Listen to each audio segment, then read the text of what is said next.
साथियों, जैसा कि आप लोगों को मालूम है, हैदराबाद केंद्रीय विश्वविद्यालय में 5 दलित छात्रियों को मात्र इसलिए उन लोगों को विश्वविद्यालय से बर्खास्त कर दिया जाता है और सामाजिक बहिष्कार किया जाता है क्योंकि उन लोगों ने डॉक्टर अम्बेडकर स्टूडेंट नाम के एक एसोसिएशन को ज्वाइन किया था।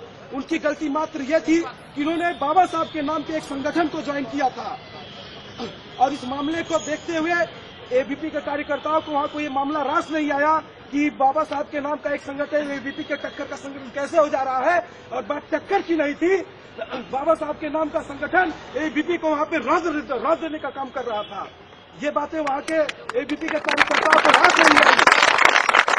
ये बातें जब उनको रास नहीं आई, उन लोगों ने वहां पे आरएसएस के लोगों से मिलकर के, भाजपा के कद्दावर नेताओं से मिलकर के, जैसे बंडारू दत्तात्रेय और बंडारू दत्तात्रेय से मिलकर के स्मृति ईरानी तक इस बात को पहुंचाई जाती है और स्मृति ईरानी अनपढ़ गंवार अपने पद के गरिमा का गलत इस्तेमाल करते हुए 5 दलित छात्रों को वहां सामाजिक बहिष्कार करने के लिए आदेश करती है।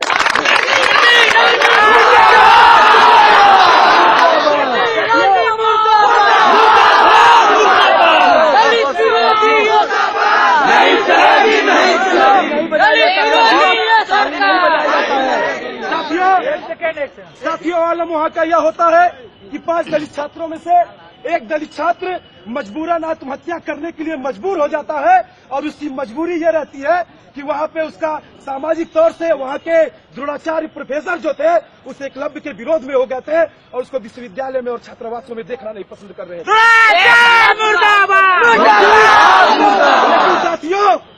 लेकिन साथियों, उस एकलव्य रोहित वेमुला के खून के छींटे आज भी हमारे बदन पे है और ये तब तक नहीं धुलेंगे जब तक वहाँ पे नाइंसाफी करने वाले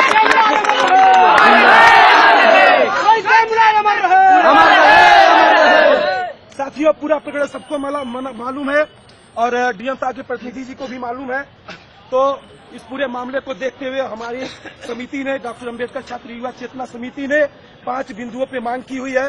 पहली चीज कि चूंकि रोहित वेमुला की मौत भ्रष्ट व्यवस्था से लड़ते लड़ते हुई थी, इसलिए उन्हें शहीद घोषित किया जाए।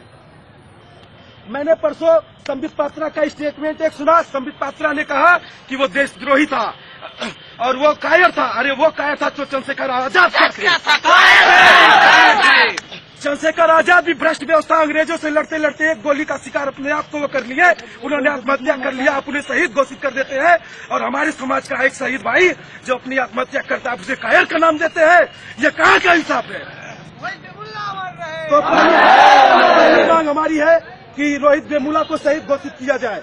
दूसरी मांग हमारी है उनके घर वालों को न्यूनतम राशि 1 करोड़ रुपए का मुआवजा दिया जाए। ये मुआवजा कोई बहुत बड़ी राशि नहीं है, लेकिन उसके लिए कुछ सरकार की तरफ से कुछ बनता है तो वो दिया जाए। तीसरी मांग हमारी है तीसरी मांग हमारी है उनके घर के 2 सदस्यों को सरकारी नौकरी दी जाए। चौथा, पूरे मामले की जांच सीबीआई से कराई जाए और जब सीबीआई से पूरे मामले की जांच कराई जाएगी तो एबीपी आरएसएस भाजपा की कलई खुल करके हम लोगों के और मीडिया के सामने आएगी। पांचवा, कुलपति के साथ संलिप्त सभी दोषियों के खिलाफ जिनके खिलाफ एफआईआर हुआ है सबको तुरंत गिरफ्तार किया जाए, तत्काल प्रभाव से गिरफ्तार किया जाए।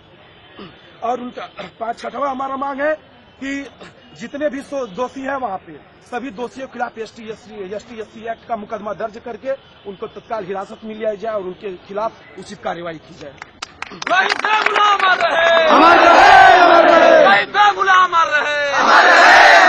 बाबा साहब अमर रहे।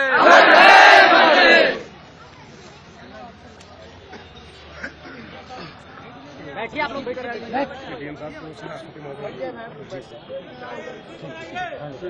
ज्ञापन नहीं